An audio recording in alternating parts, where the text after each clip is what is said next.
So I'm sure as you were just notified on your screens, this webinar is being recorded.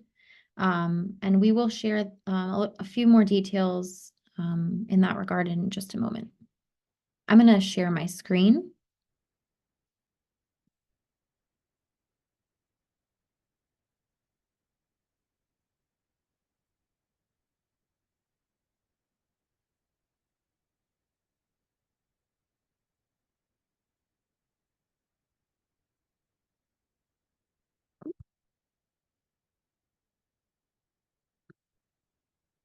Alrighty, well, we're a little bit after 12, so I will go ahead and get started.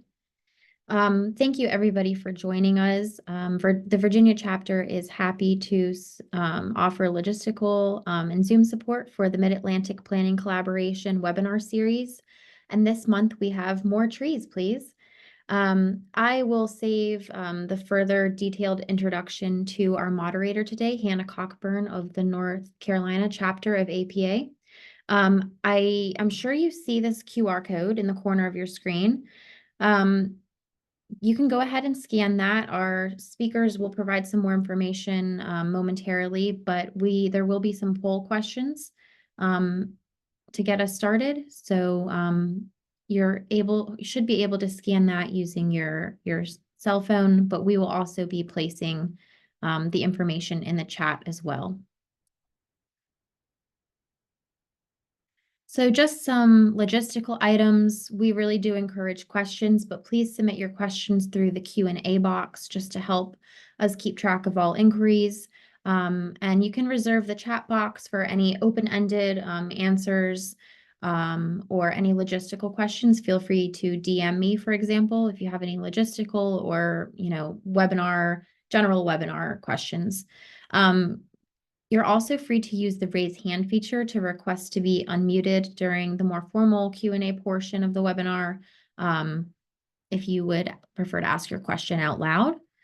But I believe that covers the logistics. I will, in addition to some of the helpful links that our speakers will be dropping in the chat, I will also be providing some CM information and links to our website and conference website in the chat box in just a few moments. So keep your eyes peeled there. But I will hand it over to Hanna. Thank you so much for joining. Thank you, Jillian. Hi, I'm Hanna Cockburn, and it is my great honor to serve as the president of the North Carolina chapter of the American Planning Association. And today I will be serving as our facilitator for today's session, More Trees, Please. The first thing we'll do is kick off with a Mentimeter. The link is in the chat, and I'll share that now. First, we want to hear from you where you are joining us from. Which of the chapters? You should be able to follow the link shown at the top, menti.com, using the code shown, or use the QR code shown on the screen. And we'll give everyone just a couple minutes to sign on and share where you're joining us from.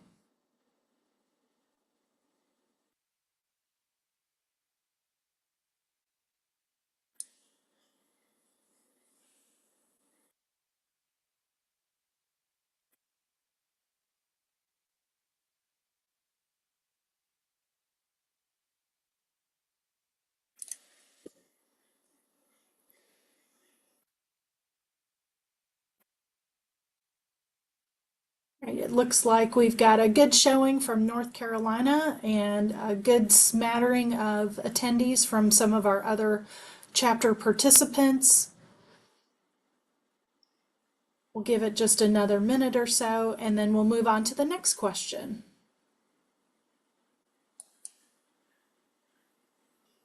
So tell us a little bit more about the role that you play as a planner. Are you with local or regional government? Do you work for the state? Are you a private consultant, or are you here in some other capacity?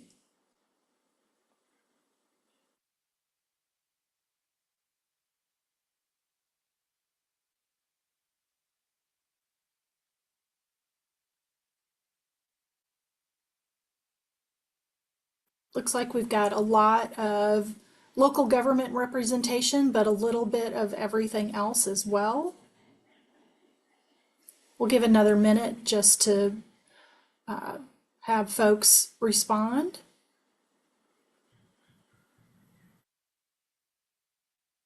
And we have one final question for you.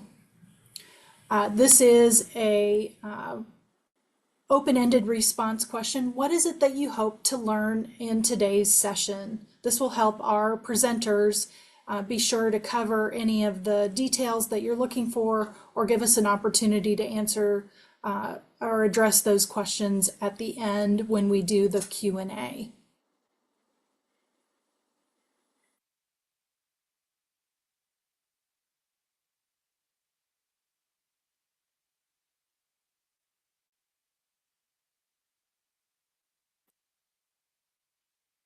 Ooh, sorry, I'll go back.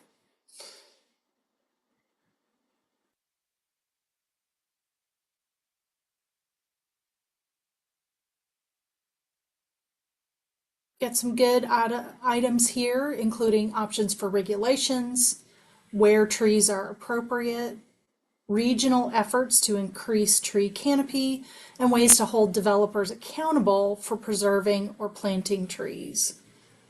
Those are all great responses. Thanks for playing along. I'll leave this up while I do the rest of the introductions to our great lineup of speakers today. Our first speaker today will be Julie Mawhorter.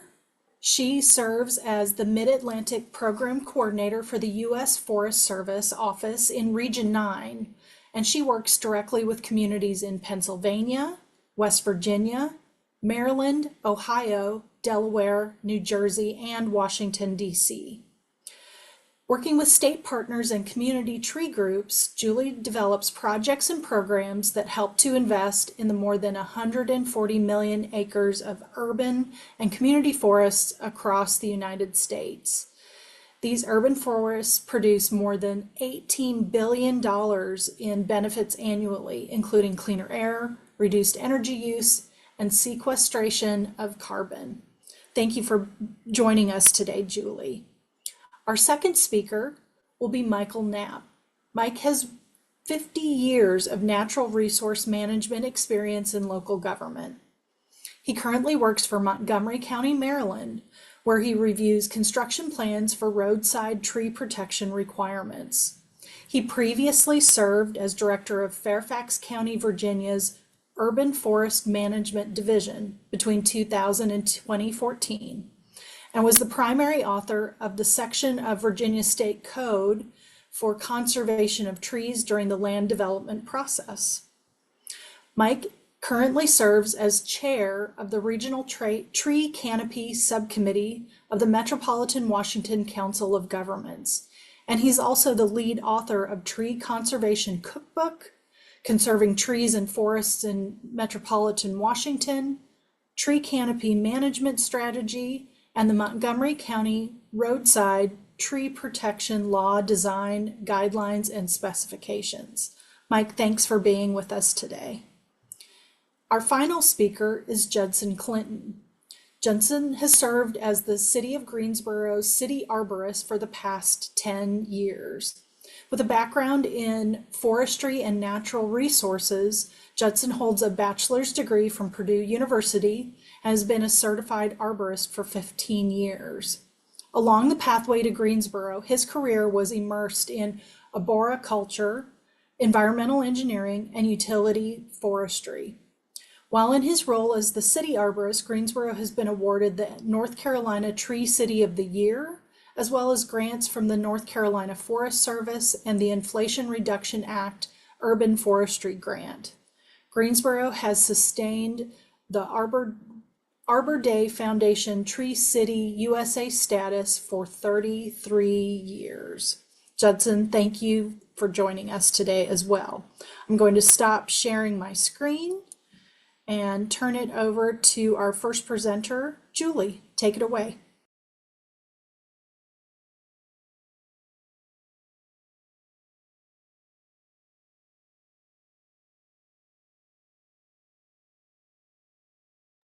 Okay, thank you. Sorry, I was getting myself unmuted and getting the presentation up. Can you all hear me okay? Yes. Great, thank you. It's a pleasure to be here with you all today. As Hannah mentioned, I'm Julie Mawhorter. I serve as the Mid-Atlantic Urban and Community Forestry Coordinator for the U.S. Forest Service. And I'm going to be sharing kind of a big picture perspective today on tree canopy in the Chesapeake Bay watershed region and a lot of the resources that we've developed through our partnerships and with partners and to help communities with these efforts across the region. So hopefully you'll find some of those links useful today. I know they'll be shared in the chat at the end of my presentation. I will share at the beginning that a number of the things I'll talk about today are up on our partnership website, Chesapeake Tree Canopy Network, and that is chesapeaketrees.net there, the link at the bottom. So I encourage you to go and check out that resource after today's webinar. So just kicking off with, the big why, I think most of you are here because you know of the many benefits that trees provide to our communities, everything from helping with stormwater runoff to shading from urban heat challenges, increasing quality of life and even economic vitality of communities and helping with all the air pollution problems that are just intensifying with climate change. So the research-based benefits of trees just keeps growing and growing. If you haven't seen it, there's a great website, Vibrant Cities Lab, that has a lot of these research citations and case studies from around the country. Despite all of these benefits that we know trees provide, we know also through research over the last decade and more that those benefits are not distributed equitably across our communities. In many cities and towns across the nation, it's communities of color and low-income communities that really aren't receiving those same benefits of tree canopy, and they're receiving more of the burdens of climate change and the health impacts of not having that canopy cover.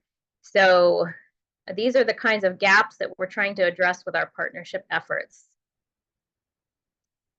The Chesapeake Bay is a unique region that has had a multi-decade partnership going among federal agencies, state agencies, and many, many partners. And it was actually way back in 2003 when we first started setting tree canopy goals in the watershed.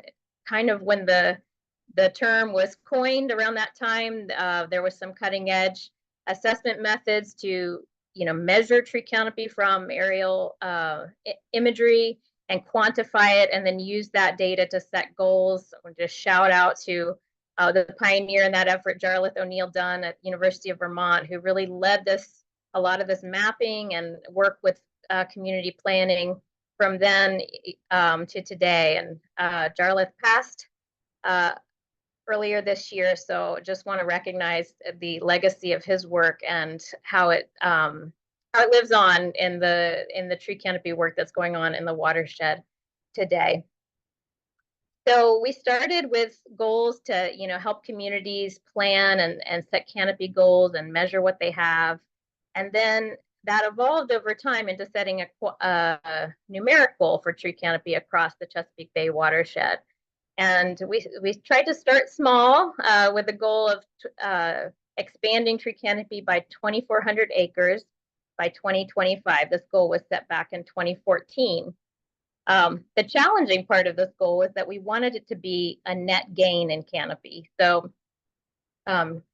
keep the level that we had at that time and expand it by an additional 2,400 acres.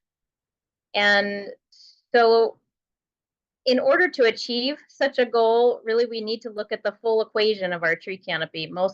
Mostly people talk about planting trees, and of course that's a critical part of the equation.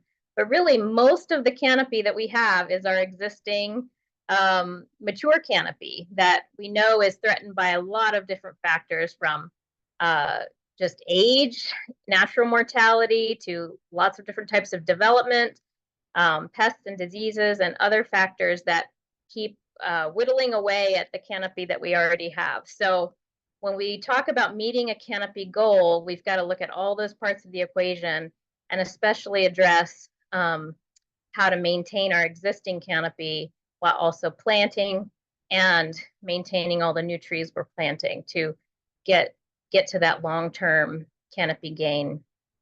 In the Chesapeake Bay watershed, we have sort of a system in place to monitor these changes and water quality improvements, and to kind of keep everyone on track with the watershed restoration goals. So there's the ways that we track it in this region are sort of on an annual basis. The states provide data on their tree planting programs and how much has been planted each year. And that gives you a snapshot of kind of the level of effort going on. But then really the true test is in that high resolution aerial imagery, the analysis that goes into quantifying the tree canopy cover and the change over time. And we're very fortunate that the Chesapeake Bay program has been investing in this high resolution land use and land cover data that we've been able to use now at 2 different time steps to be able to track trends and change across the watershed. So I'll be sharing a little bit of that in a minute. As you can see, in terms of what kind of progress we're making on this goal, there have been a lot of trees planted since 2014. Our latest numbers from last year indicate around over 11,000 trees planted since the goal was set, which is a great accomplishment. And we're seeing those numbers increase in recent years due to new investments and goals set by the states and the watershed, which is great. But as you'll see in the second chart, if we just look at what the land cover change data was showing us from the period around 2013, 2014 to 2017, 2018, there was a net loss of over 25,000 acres of community tree canopy, just in the census places in the watershed. So just those developed communities. So we have a long way to go to achieve an actual net gain in canopy. And I'll share a little bit more of the data resources in a moment. But I want to talk about a few of the things that are going on to try to address these gaps. The first is last year we were able to work with partners on a tree canopy funding and policy roundtable. This was a 2-day virtual event with participants from around the watershed involved in local, state, federal, and nonprofit organizations, focused on the themes of equity, climate resilience, and addressing the tree losses that we've been seeing from that data I was discussing. And it was an amazing 2 days. We recorded it all. So if you'd like to relive that experience and go back and hear some of the great presentations that were shared around these themes, I encourage you to check out the link that we'll share there, and you can watch any portions of it and read the report recommendations that came out of it. Since this is a group of planners, I did want to highlight there was one really excellent presentation at the roundtable by Karen Firehawk of the Green Infrastructure Center, in which she really gave a very in-depth presentation about different strategies for local policies and ordinances to protect canopy and to advance these goals at the local scale. So I also encourage you to check out some of these guides that they have developed around the tree planting campaigns, and also the Planners Forest Toolkit, which was developed for South Carolina, but I think has relevance to other states as well. Another really exciting development that's happened over the last couple of years in terms of addressing the gap is the Inflation Reduction Act and the historic level of funding for the Urban and Community Forestry Program.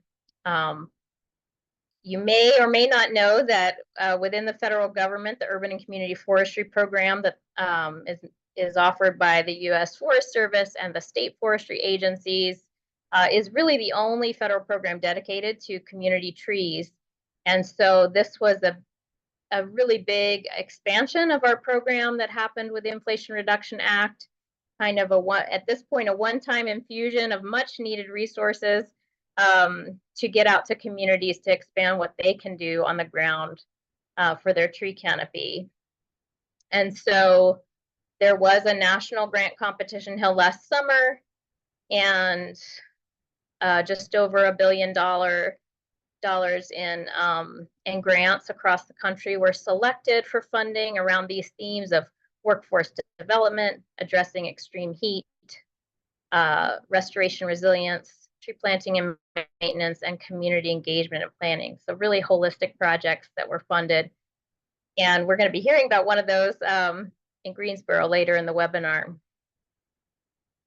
This is just a quick snapshot. I'm not going to get into the details, but we do have a listing of all the grants that were selected within the Chesapeake Bay watershed. There's some in DC and Maryland. One of these, I'll note, the Chesapeake Bay Trust is going to actually be a sub-granting program that's available to communities in this region. So keep a lookout for that grant RFP when it comes out later this year. We also had a number of grants selected in Pennsylvania and Virginia in the watershed, and we'll share the link where all those projects are posted. We're just in the process of getting all those grants executed so that the work can begin on the ground, and a number of the grants have already started doing some amazing work this spring. So it's an exciting time for this field. In addition to those competitive grants, the state forestry agencies also received a big bump in funding to deliver their own sub-grant programs for communities. So this is just a roundup of the Chesapeake Bay states and how much statewide funding they got, which will be rolling out to communities over the next 5 years. And it's really important to mention that, we talked about the equity of tree canopy and how do we bridge those gaps. So 100% of this funding in all of the grants we've been talking about is to be directed at benefiting those underserved, disadvantaged communities. And so it's really exciting to get to bring these investments where they're needed most. Another way we've been trying to address the gaps is to just make the best use possible of the data. The incredible data source we have here in the Chesapeake region. And we worked with many partners to create these county level tree cover status and change fact sheets that kind of give a quick snapshot of what your tree canopy assessment is, where it's occurring, what some of those ecosystem benefits are in terms of air pollution, stormwater runoff, carbon sequestration coming out of the iTree tools, and then showing kind of where those losses and gains are occurring throughout the county. So we released these last year, and we will be updating these with new data in the coming year, and also creating them at the municipal scale across the entire watershed. So stay tuned for that. In addition to the fact sheets, we have a data guide that describes all the methodology of the that goes into the numbers on the fact sheets, and links to where you can actually interact with the data, download the data, the land use and land cover data, and work with it in map viewers. So it's a very exciting set of resources. I also wanted to highlight a tool created by American Forests, which is called Tree Equity Score, which really is a fantastic way to start getting at looking at those equity considerations and kind of the community impacts of where tree cover is across the country. So if you haven't yet seen this tool, please go and check it out, look up your community and see what you can learn about that distribution. You can see it gets into that more neighborhood by neighborhood analysis of, and it brings together a lot of different helpful data layers for looking at where to target your programs to really try to make the most impact. So I also wanted to share one additional resource that we worked with partners to develop. It's part of a whole series of local government guides for the Chesapeake Bay watershed, and it's a module specifically on trees. And so we'll provide the link here, but it's a really nice PowerPoint kind of curriculum that you can use with to share with local government leaders and others that you're trying to kind of make the case for trees. It does a really nice job summarizing all the different benefits and ways to integrate that into your local program. So please do check that out. We encourage folks to use those PowerPoints, adapt them to their own situations to help make the case locally. A few other resources I just wanted to quickly highlight in case you want to check them out after the webinar.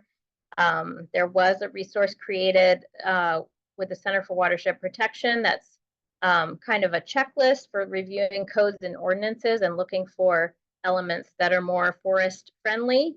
So that's a really great hands-on thing to kind of review your local codes and ordinances and measure them against some of the best practices out there. I think that guide, along with all the materials developed by the Green Infrastructure Center, are really, so much has been already well documented that I hope folks will turn to those as you're looking at ways to bolster your local policies. We also had a funding guide created. It's been a few years now since it was made, but there's still some great information there, and a guide about kind of linking up tree canopy efforts with school projects and environmental literacy curriculum and that kind of thing. So hope you can get some use out of those guides as well.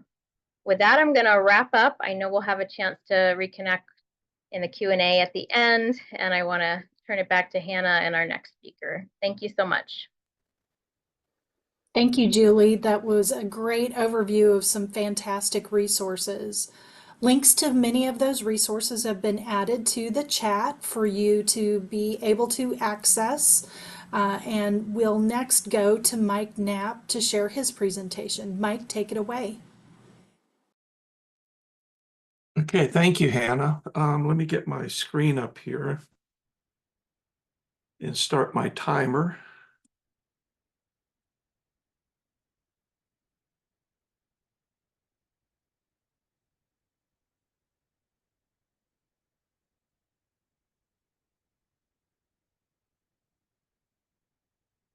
Okay, again, my name is Mike Knapp. I wear several hats in the Washington, D.C. area. Today, though, I'm going to focus on the regional hat. I serve as chair as a regional tree canopy subcommittee that was formed by the Metropolitan Washington Council of Governments, which is it is the primary planning organization for the region and includes 26 jurisdictions in Virginia, Washington, D.C., and Maryland. And there'll be a map later on where you can see those. I'm going to concentrate on two of our publications that are germane to today's theme. One is the Tree Conservation Cookbook, which we prepared to provide examples for local jurisdictions that are attempting to either start a tree program or to strengthen their existing program. And then I'm going to present information about our recently adopted regional tree canopy goal and some of the related sub-goals. And all of that is articulated in the publication entitled Conserving Trees and Forests in Metropolitan Washington. COG, or Council of Governments, has been working on tree initiatives for quite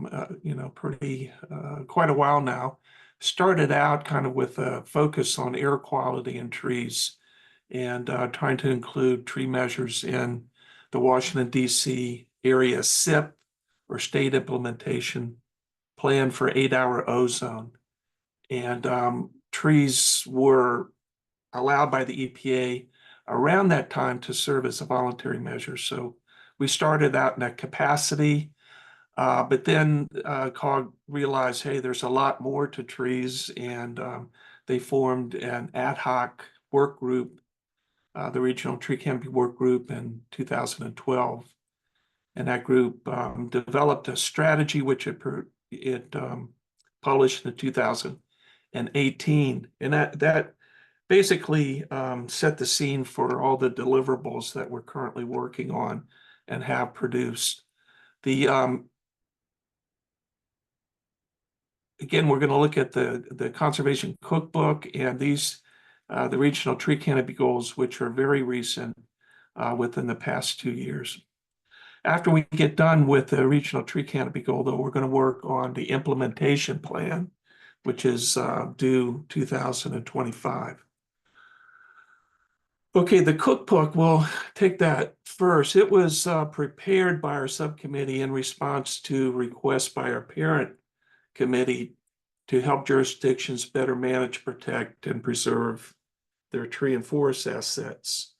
It basically provides examples of regulatory concepts and local ordinances, providing the technical language in those that folks can consider when they're devising their own publications, standards, ordinances, etc. The publication mimics the cookbook in that it provides 17 essential recipes. These represent the must-have ordinance policy features, and then 7 side dishes which address specific conditions or concerns. Each example is classified for a particular area of the COG region.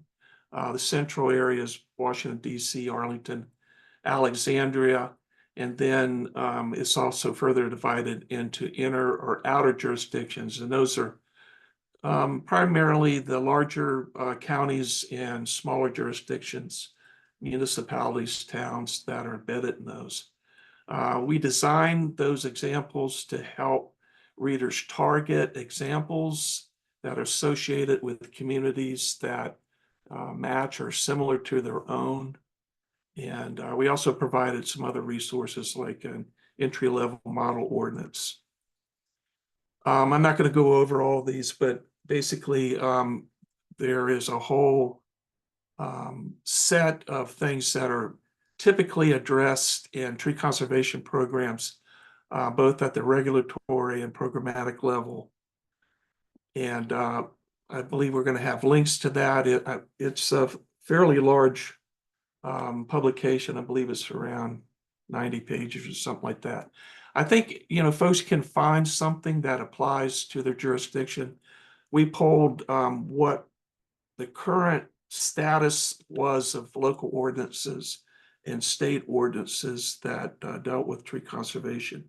We found that in the Washington, D.C. area that probably about 25% of the jurisdictions still only had rudimentary ordinances or regulations.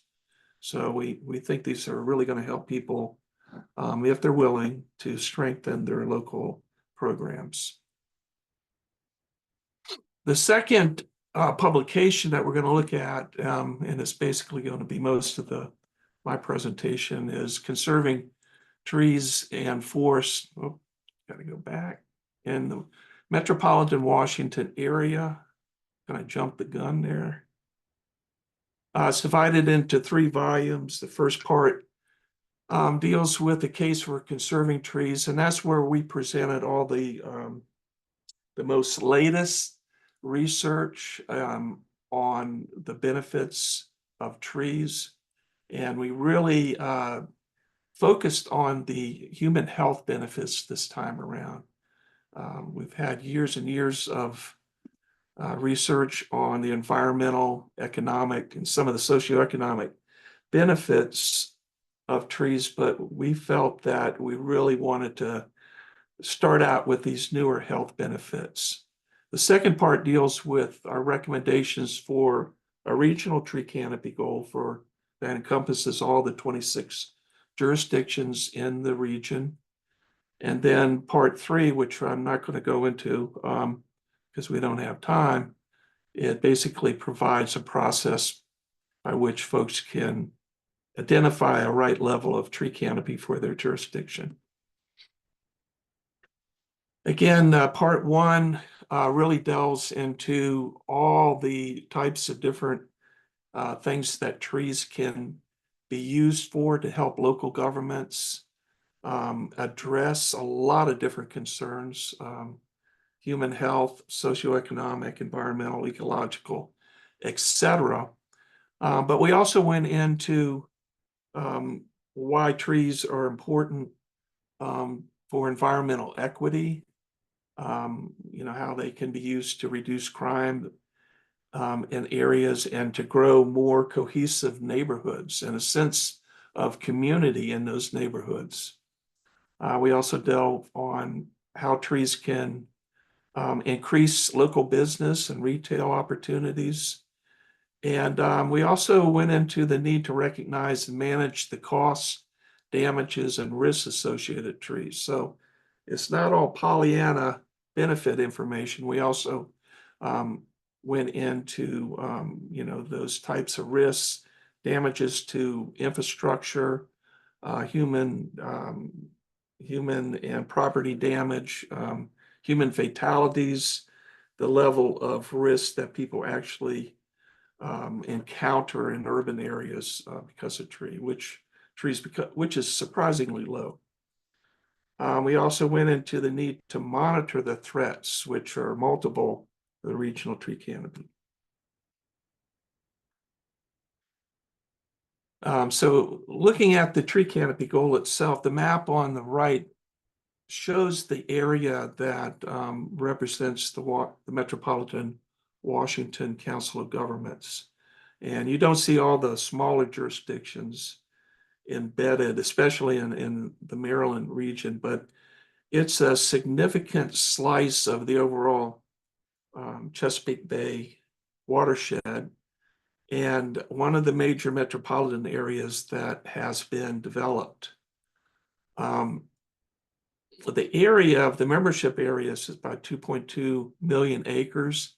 Our tree canopy, based on the Chesapeake Bay land cover land use data from 2018 and then extrapolation from that data, we feel that we're around 49.6% canopy coverage for that area that's outlined in red.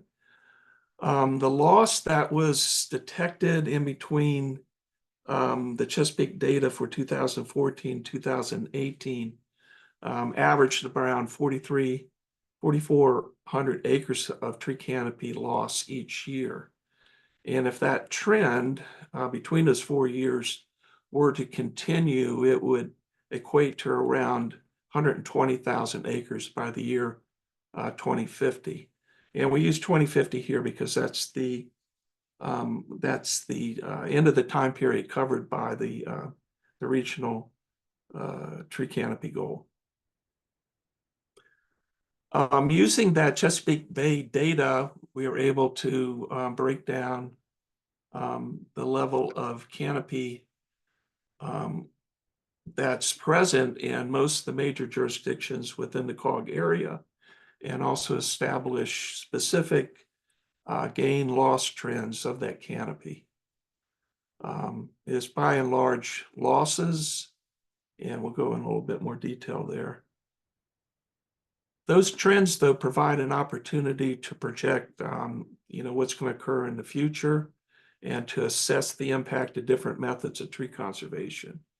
So our subcommittee explored 3 scenarios involving different types of tree conservation measures, including tree preservation, planning, and then also different levels of post-planning quality assurance.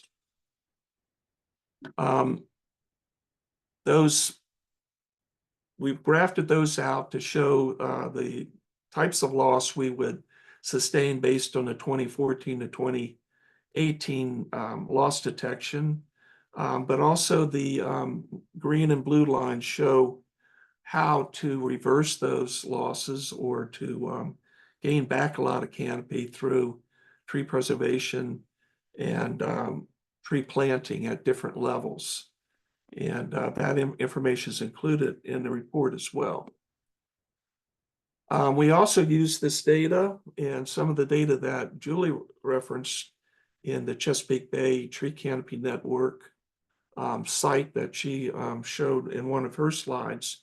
We were able to use that to extrapolate the type of air pollution removal service, stormwater reduction, and carbon sequestration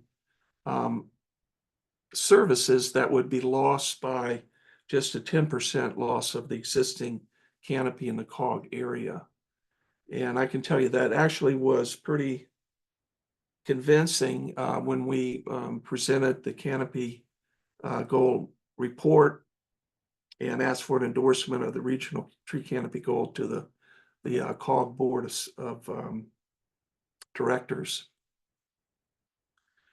Our goals are actually divided into 3 goals. One's an overarching goal of 50%. This is very close to where we're at. And some people think, you know, you should have called it net loss, but basically we refrain from using that because, for one thing, it can get land developers very excited anytime they hear about net loss of any type of natural resource. They a lot of times just automatically shut down. So we're just calling it a 50% canopy goal. It covers the time period of present day to 2050. In order to reach those goals, though, we developed 2 other target goals or tiers of target goals to help local communities track their progress and also come up with either different ordinance or planning devices to help keep track of what's going on at the local level in an effort to support the regional goal.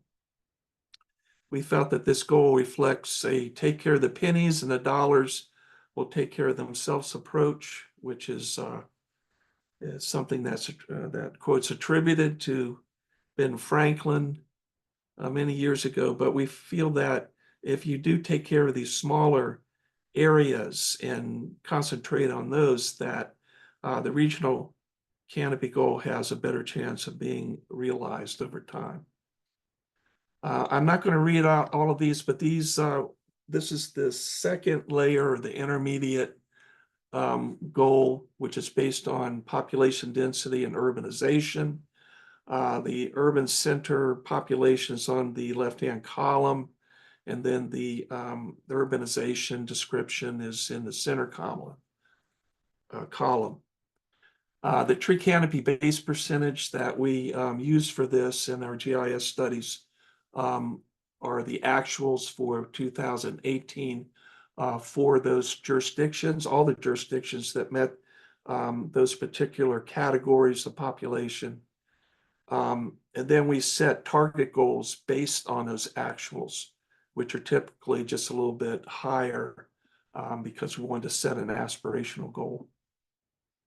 The next tier of goal is based at a smaller scale, which can be applied at individual parcel and neighborhood scale.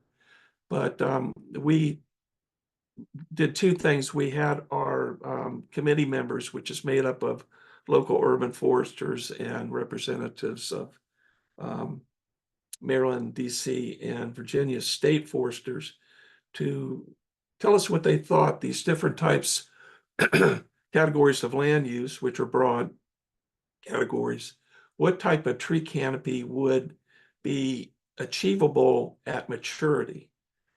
This is maturity being based on 30 or 40 years after the initial land development for these type of areas takes place. So we did a GIS study to actually look at those. There are 18 levels. There's a second slide coming up. And then we came up with a target goal that we wanted to use for supporting the 2050 goal. So you can see it starts out in the residential areas, moves on to commercial, mixed uses of different densities, and then industrial type of uses, parks, roads, freeways, airports, and agricultural. So the intended use of these is they should be regarded as best management practices and aspirational. Conditions in the Washington Metropolitan area may be very different from your jurisdiction. So we want folks to be cautious quoting these or using these across the board. Basically, you need to look at your own community and conduct GIS analyses in order to develop these types of guidance for planners. Also, the tree canopy goal itself, all three layers are not set in stone. We feel that forecasting how levels will be impacted by a whole slew of conditions, which are basically hard to predict, contains many uncertainties. And because of that, the regional goal and supporting target goals are viewed as fluid, and they will be reevaluated once every 5 years. That reevaluation will coincide with, hopefully with the release of the Chesapeake Bay land use land cover data, so we can see where things are headed within the region and then adjust our goals if necessary. So I know that was a lot of material to cover. Here's some contact information. If we can't address questions within this venue, you're welcome to call or to email any of those three folks. Actually, I wouldn't call Brian. He's getting ready to retire at the end of this month. So you can call either Heidi or myself for more information. So I will turn this presentation back over. Thanks, Mike. What a great set of really customized resources that reflect the needs and values of your region. Thank you for sharing those. And the links to Mike's materials have been added to the chat if you'd like to grab those while we turn it over to Judson Clinton to close out our presentations. As Judson gets set up, a quick reminder to use the Q&A so our presenters can see your questions and we can answer them after the final presentation. Judson? Thank you, Hannah. Thank you, Mike and Julie. Excellent information. I'm Judson Clinton. I am the city arborist for Greensboro. I'm in the planning department as a senior planner. Kind of tying into some of the things that Mike and Julie were talking about regionally and looking at things more at a local level. This is where it starts. You have a local municipality that has a high value on trees and the canopy coverage and the ecosystem services that trees provide. And so when they began the urban forestry program here, they took it seriously and bring professionals on board, landscape architects, certified arborists, urban foresters, and we follow industry standards.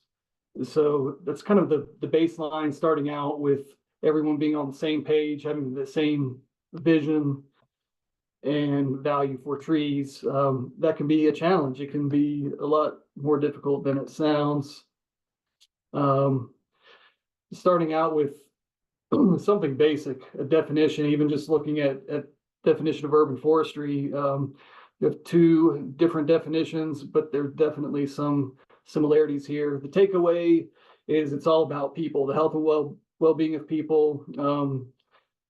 Looking at this from a community standpoint, as far as getting the vision of the community and then using that to develop your goal setting process. That's what we talk about at the local level is how to project that value of trees to the public and to constantly educate and get more of a network built.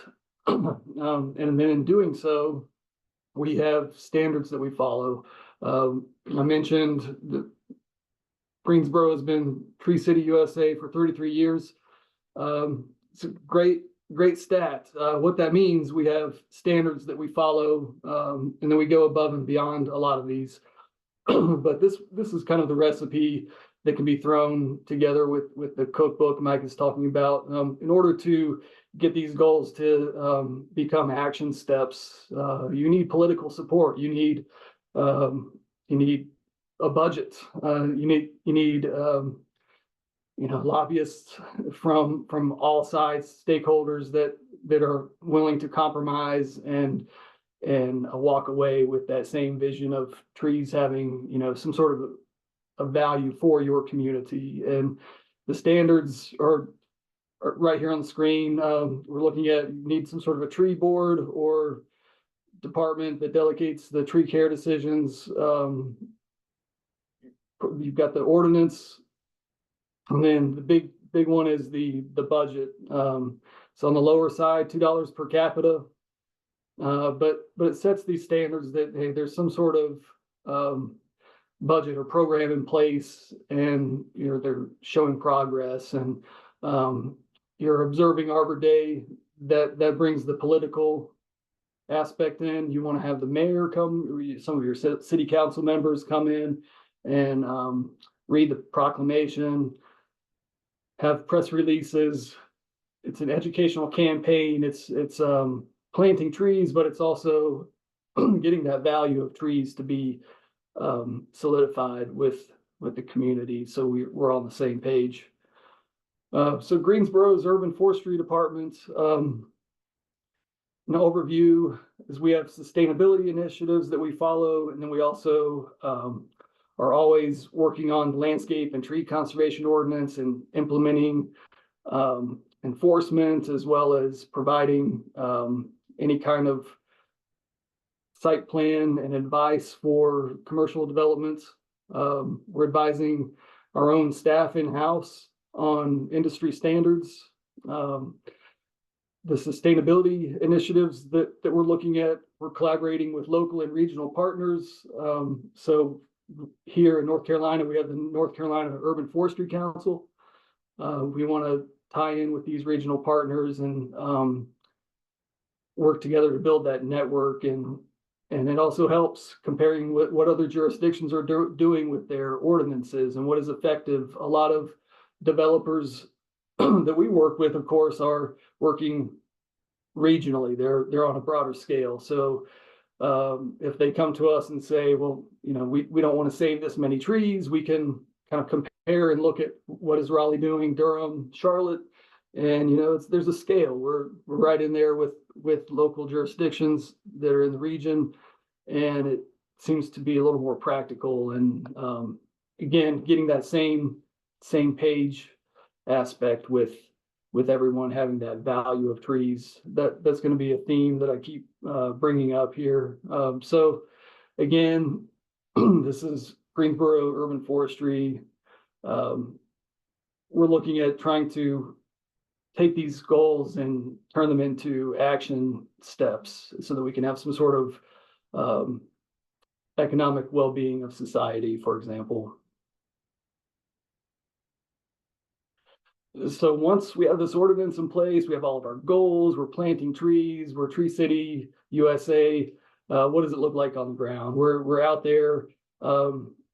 Is it compliance or is it education? I think looking at this like learning moments, some of these photos are great.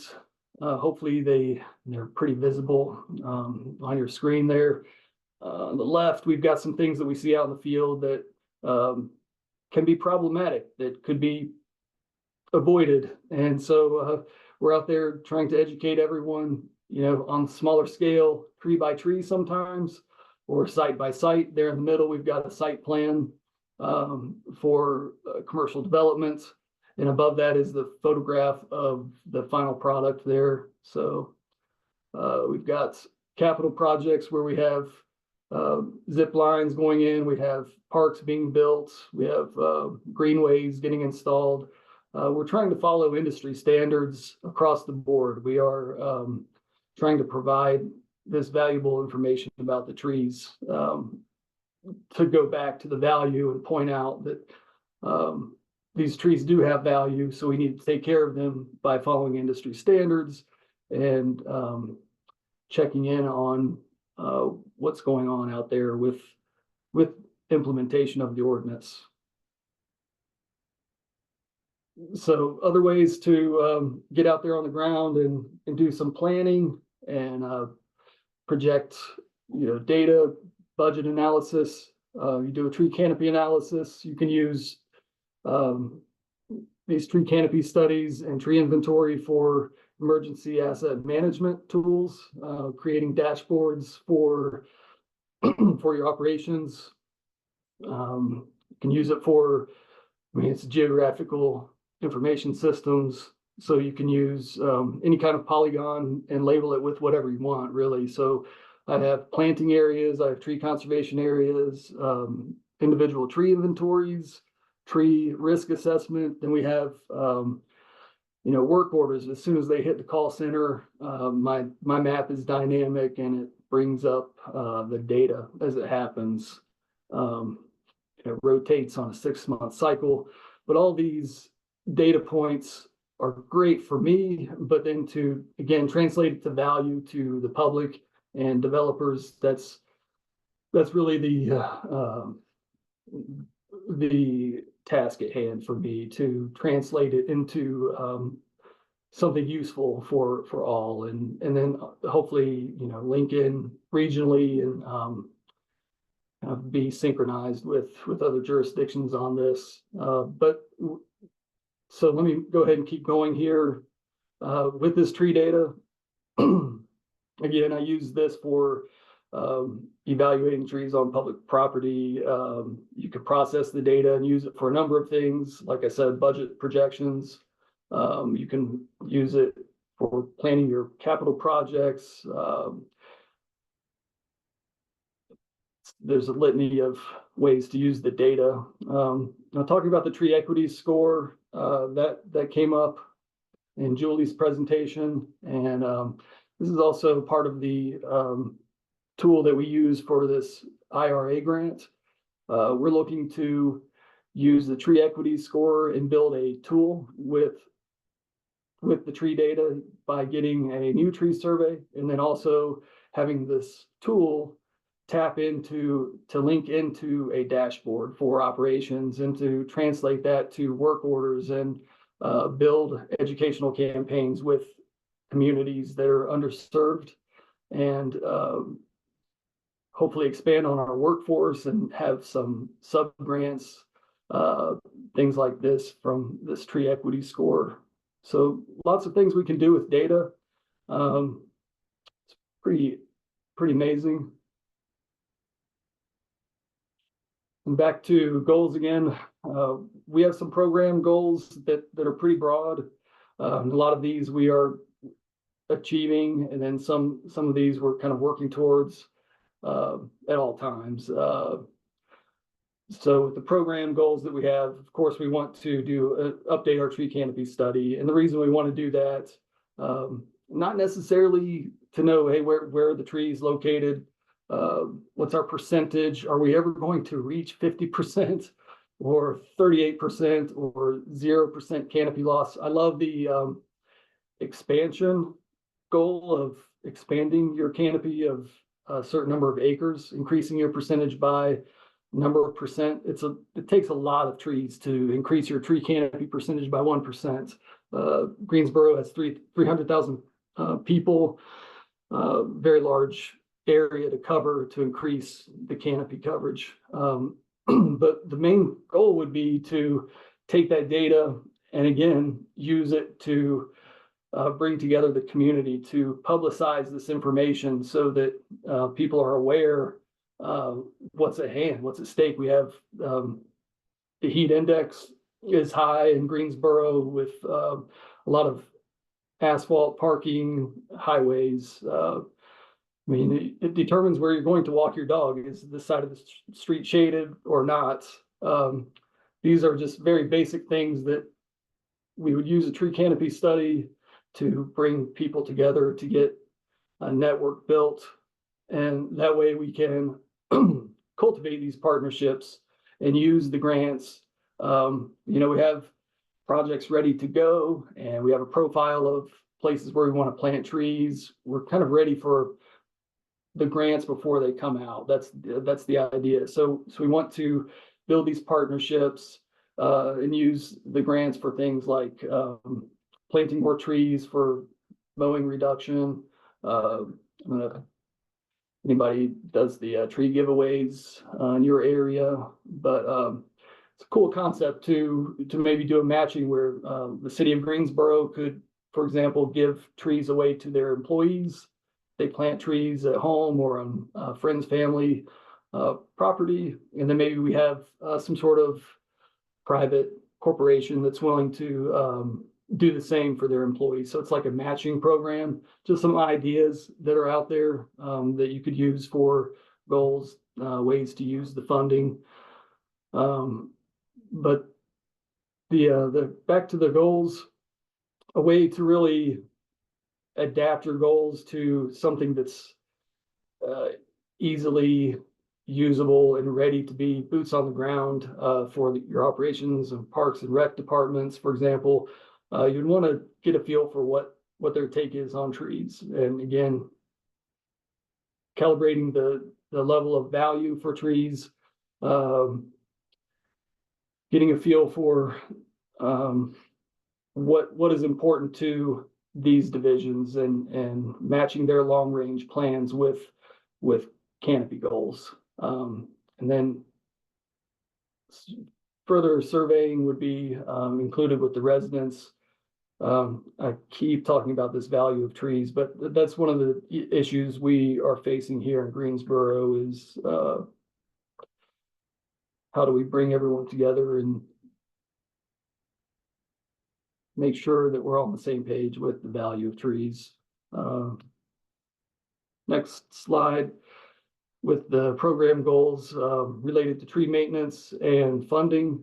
So as we're developing maintenance cycles and using our equipment that we use in the parks, if we're able to reduce gasoline powered equipment, things like that, these are all great sustainable goals.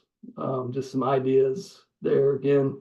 And then using the funding from grants and any kind of tree related revenue like urban wood receiving facilities, any kind of funding like this to be able to sustain the program further or to take it to the next level. Community STEAM projects that could be incorporated with sponsorship and funding that could be put back into urban forestry program. Community education and volunteerism, looking at partnering with schools for annual planting programs, for establishing nurseries and neighborhood gardens. These are some other things that are ways to get the community involved on the front side. That way, if we're dealing with underserved portions of the community, they may not have the same perspective of what city services are. So there may be a lack of trust, understanding, or knowledge about what is available or possible. So getting the neighborhoods and the communities involved in the discussion on the front side is key. So partnering with businesses and schools is a great way to do that, to start out within neighborhoods where the schools are located, doing tree plantings, Arbor Day celebrations, and then expanding on that with those relationships. Finally, with policy and tree ordinance review, some other just ideas here with fee in lieu for tree conservation requirements. You have industrial sites that may not have trees on the site at all, or maybe they want to pave the entire site. I don't know. But having a fee in lieu in order to still meet some sort of offset, that could be a great benefit to local communities to do some of that kind of work.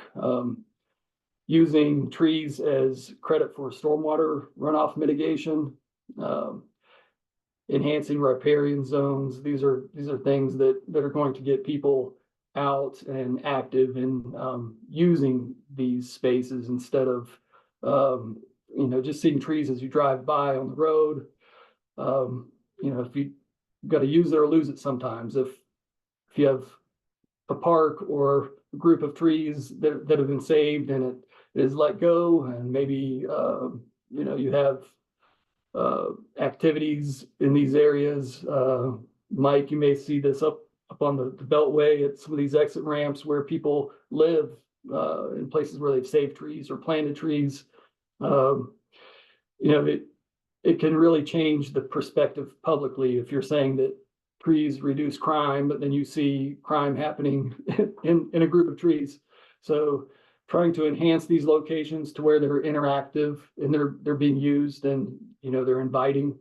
Those things are always a plus. So I was trying to move through this quickly so I could touch on some of the tree ordinance topics. So a lot of these canopy goals are very similar to what Mike and Julie were talking about. So if that's okay, do I have time to talk about the ordinance any, or? I think we are close on time. Okay. The ordinance has been linked in the chat. So if folks want to see it, do you have like 3 sentences that you want to share about the ordinance? Sure.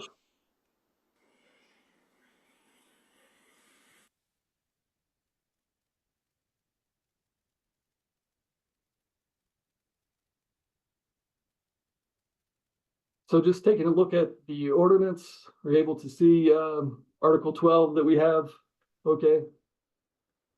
Just making sure that when you're going through and looking at other jurisdictions and options for your ordinance, that you're very specific as far as your verbiage and exemptions and applicability, and not creating loopholes, and understanding that you also want to have tools in your toolbox for flexibility. What if scenario, what do we do if we don't have trees? Are we still planting?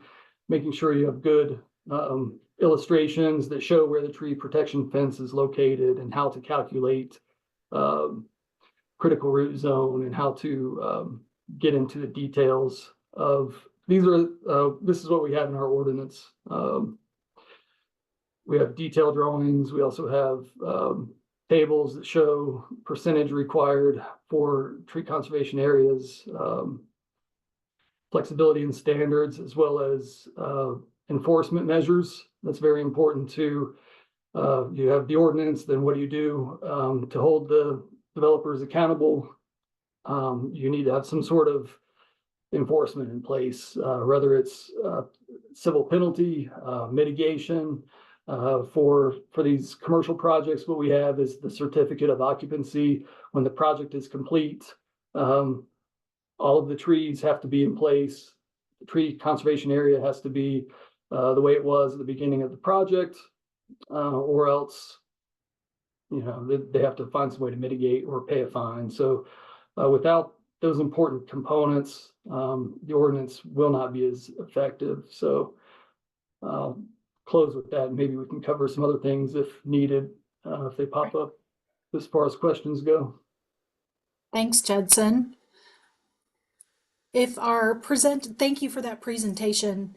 If the rest of our presenters can come back on camera, and we'll do the Q&A next. I see Jillian's inquiring if Elaine would like to ask her question out loud. Otherwise, we've got one, I think, from her in the chat, in the Q&A. And it looks like that was actually just a mistake. So Okay. we'll go with the one in the Q&A. Perfect. Well, I will go ahead and start with the questions that are still open in the Q&A. The first is from Emily. She's wondering about trees within the right-of-way. So an example she gave was the Virginia DOT having limitations when it comes to planting trees, given the safety requirements. But if any of our panel members have experience working with trees in right-of-way.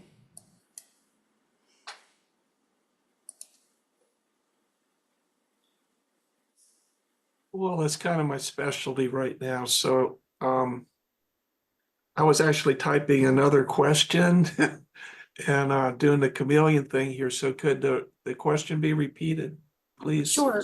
What your experience is with getting additional trees in the public right of way, or working with agencies responsible for the public right of way to establish tree standards. It can actually be, and then I don't think I'm, saying anything that's a revelation here. It can actually be very challenging to work with transportation engineers and specialists who are primarily concerned with public safety to either conserve trees, or by conserve, I mean preserve, or plant trees in public right-of-ways. And I mean, there is data that shows that trees can lead to fatalities in that particular type of condition, especially with cars running off road, et cetera. So the other part of that, though, is also they do not want trees around infrastructure, underground pipes, sanitary sewer, and storm drain inlets, sidewalks, curb and gutter. So what you have to do, and what we've done, I think with partial success anyway, is shown that, yeah, this is really a balance. First of all, we try to update those standards so that they're not so prohibitive that you can't find any places to plant trees. Montgomery County's standards for that were written back in the 80s, and the distances in between different types of things like lamp posts and overhead wires, etc., is excessive. So one of the things you need to do is to actually look at if those are reality-based or they've just been generated, in order to give no chance of the tree conflicting with different types of infrastructure. So that's the primary challenge, is really getting to folks that have a focus that's not on trees or natural resource, or are not necessarily concerned or familiar with the values that they provide, but just focused on maintaining that infrastructure and making sure that no one is harmed while they're using their vehicle. It's possible, but it can be an uphill struggle. Thanks, Mike, for that answer. We've got another one that I think everybody may have some input on from an anonymous attendee. What do you recommend to deal with jurisdictions that would rather raise all the trees and put up data centers?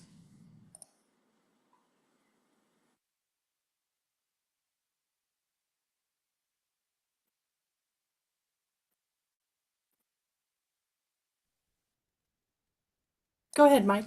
Anybody can jump in. Yeah, we have a lot of pressure in Northern Virginia right now, but also other parts of the DC area to build data centers. And the one thing I would point out is you have to look at the overall composition of a jurisdictional landmass to generate a realistic assessment of how much tree canopy is going to be lost to that particular type of use.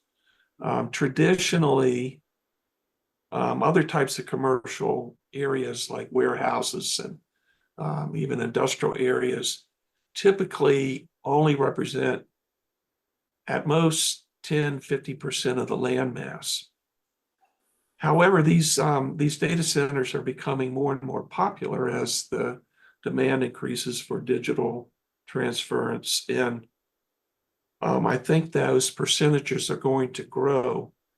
So one of the things I believe you have to do is to write standards within the zoning ordinance documents that govern the development of commercial industrial properties to make sure that trees are not left out of the equation on at least areas that are being rezoned. On by right uses or uses that are already zoned commercially or for industrial use, that can be a little bit more challenging.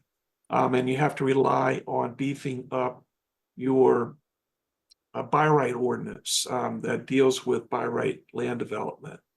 And by right is basically, if you're not familiar with that term, it's kind of generic. I don't know if it's used universally, but it means that that parcel has already been zoned and approved for a particular use. So you have to fall back on your already existing tree conservation and landscaping regulations in order to deal with those. So there's a mix. In Northern Virginia, there's a lot of pressure, though, to convert land that's otherwise zoned back to these uses such as data centers. So it's going to continue. So the only thing you can do is to beef up both the zoning ordinance comp plan language that deals with that and also the local ordinances that stipulate how much tree canopy needs to go back into those particular uses. Great. Thank you, Mike.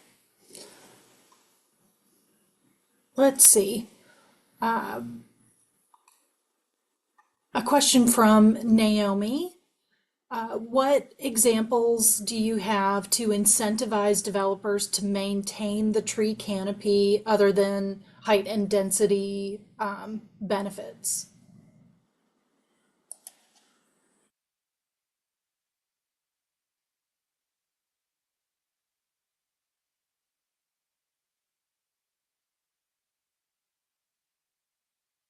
Go ahead, Mike, jump in. That's fine.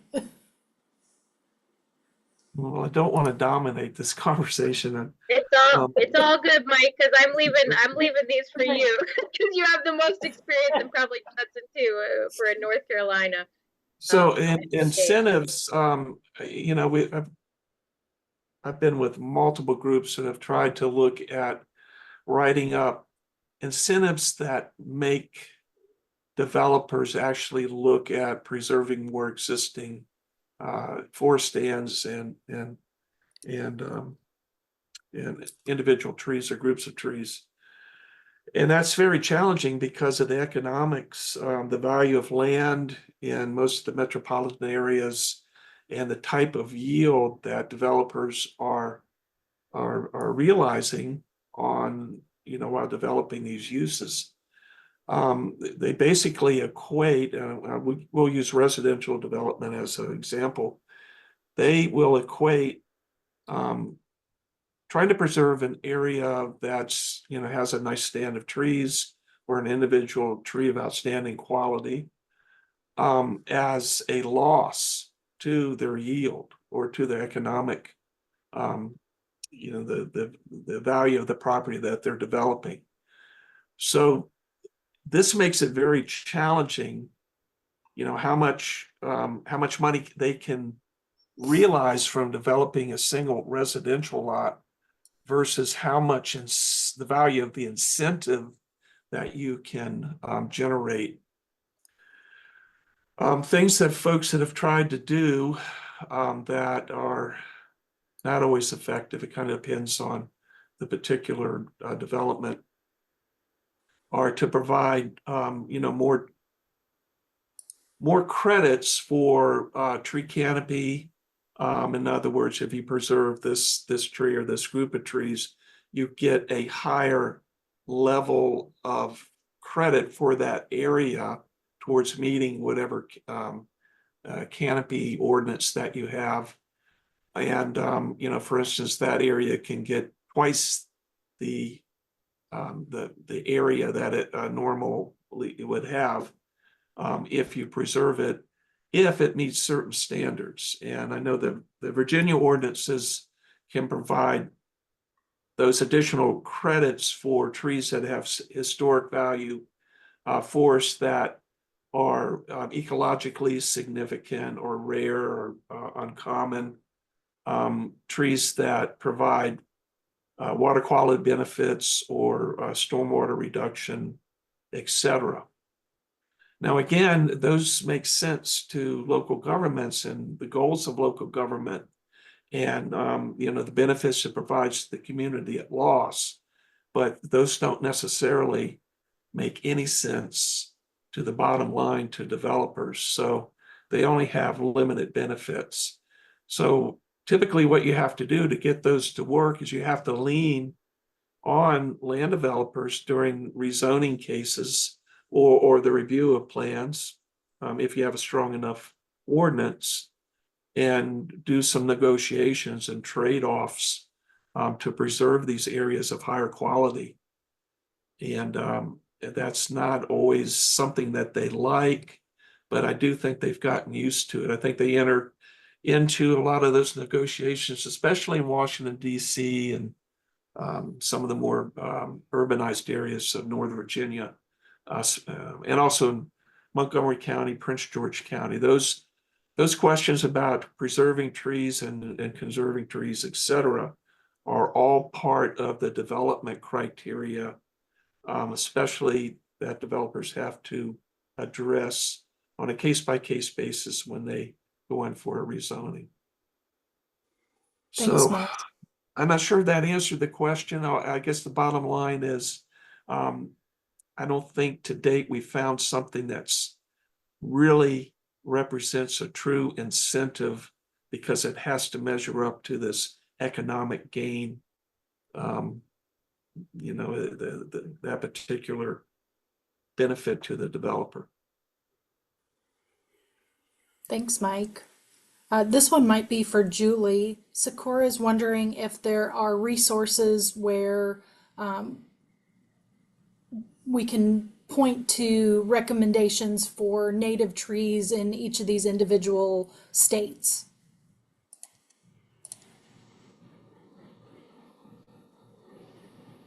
That is a great question. I might have to do a little bit of digging for you. I know that each state has a state forestry agency with an urban and community forestry program that always has a website for finding a wealth of technical guides for that state. And I'm guessing Virginia, maybe some of the other states have plant lists as a reference. And then I can also put the name, the contact for Virginia, Virginia's urban forestry coordinator in the chat in case you'd like to follow up and see what other resources are available in Virginia.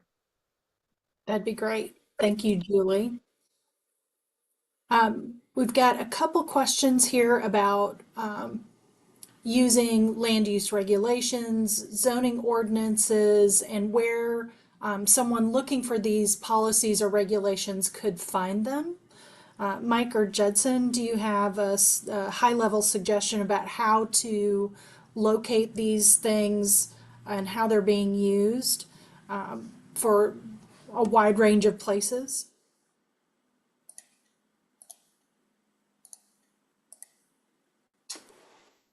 I usually research specific jurisdictions. Mike had a great resource earlier. I think that was nice. The cookbook, right? Yeah, I think in order to write that cookbook, we had to do exactly what Judson's saying. We had to go to the particular jurisdiction's website and look for both the ordinance and zoning ordinance in particular, but also the tree conservation ordinance where it lied in the municipal code or county code. So I don't think there's any centralized source for that information. The cookbook does provide some pretty good examples within the Washington, D.C. area. You need to be aware, though, that every area has different types of political systems. And within the metro area, for example, you've got different constitutions for the state of Virginia, state of Maryland, and a District of Columbia that deal with land use development rights, etc. So you really have to look at your own, your state and local governments, what form of constitution, for example, you know, a very glaring difference in between Maryland and Virginia is Virginia's what's called a mother may I state, or a commonwealth where you have to go to the Virginia State Assembly to get permission to change a local ordinance or to pass a new ordinance. In Virginia and Maryland, it's kind of the inverse. A local government can come up with their own codes, and then the onus is on Maryland state legislation to rescind it if they think they've overstepped their boundaries. Washington, D.C., I think, is more like Maryland, if I'm not mistaken. So my point is, you have to look at both the local ordinances that you have. I mean, their zoning ordinance, their comp plan language, and then you also have to familiarize yourself with what the state allows and what it doesn't allow in order to, you know, improve your codes. Great. I think we've got time for one more question. This one was for Judson, asking about grants for maintaining trees, particularly in underserved neighborhoods. So is the question related to the city government providing grants, or for just looking for those Just kind of grants? if there are funding sources that the city has used. The main funding source that we would use for something like that, North Carolina Forest Service has annual grants that cycle where you could apply for something like that, maybe a project. But for the IRA grant, for example, in that regard, we would maybe be able to issue sub grants to folks that are on a fixed income or need some sort of assistance with tree care. That's something that the city has talked about, and we're trying to figure out a great way to do that. But that might go back to partnerships as well. If you start thinking about who would do this work, and maybe find outfits, organizations that are willing to do some volunteer, some reduced rates, you know, work within one underserved neighborhood, for example, that may be located on this tool that we looked at. Just some examples of ways you could go about that. But yeah, I would think that maybe you would start with regional Forest Service community grants and see if you can maybe match up your project with that, unless you're able to find a way to receive larger funding or some sort of private partnership. That would be my recommendation. But definitely a great topic. A lot of folks out there want to take care of their trees, and it's expensive. We have a lot of storms that come through and, you know, upend everything, and insurance doesn't always cover it all. And good topic for sure to keep following that one and pursue that. Thanks, Judson. Well, we have reached the end of our time. I want to thank our presenters and everyone for the great questions and participating. Jillian, I'll turn it back over to you. Thank you, Hannah and Judson, Julie and Mike. It was a really great presentation. I think maybe we might have broken our record for the amount of questions asked, which proves the relevance of the topic and just how informative the presentations were. So thank you so much. As I had mentioned, the webinar was recorded.